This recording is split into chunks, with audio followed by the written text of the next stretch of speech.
शिवसेना सगळ्यांची एकत्रित बैठक होत आहे, कसं पाहता याच्याकडे? काही नाही, काय नेमकं बैठक? अभूतपूर्व अनुभव आहे. आम्ही बैठक आयोजित याच्यासाठी केली आहे की आता सगळ्या कार्यकर्त्यांचा समन्वय तर झालेलाच आहे.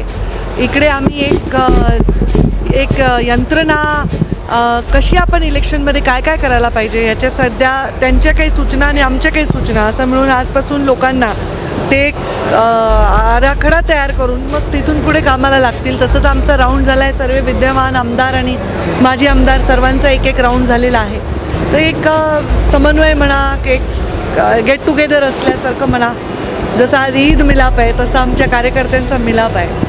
पण हे पहिल्यांदा होतं का? कारण जे कार्यकर्ते नेते एकमेकांच्या विरोधामध्ये निवडणुका लढायचे ते आज पहिल्यांदाच एकमेकांच्या खुर्ची लावून बसले. हो, आता हे आमची युती आहे ना, त्याच्यामुळे वरती दिल्लीत आणि राज्यामध्ये जशा खुर्च्या लावून बसणार तशा आम्ही पण बसणार.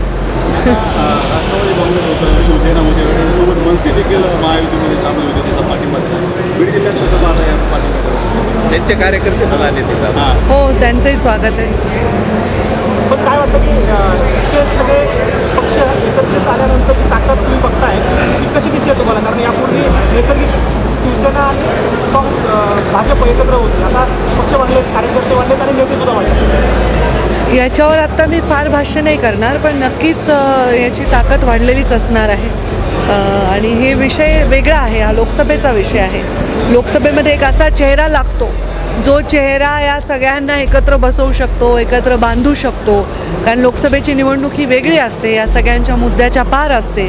तर ते करण्यात बऱ्यापैकी यश आम्हाला आलेलं आहे. सर्वजण एका मुखाने या लोकसभेच्या विजयाच्या दृष्टीने कामाला लागले आहेत. विजय तर निश्चित आहे. आता किती ताकद वाढेल कळेल 4 जूनला. बऱ्यापैकी त्याच्यावर सगळ्यांना कळेल की काय काय आम्हाला फायदा या सगळ्या गोष्टीचा झालेला आहे.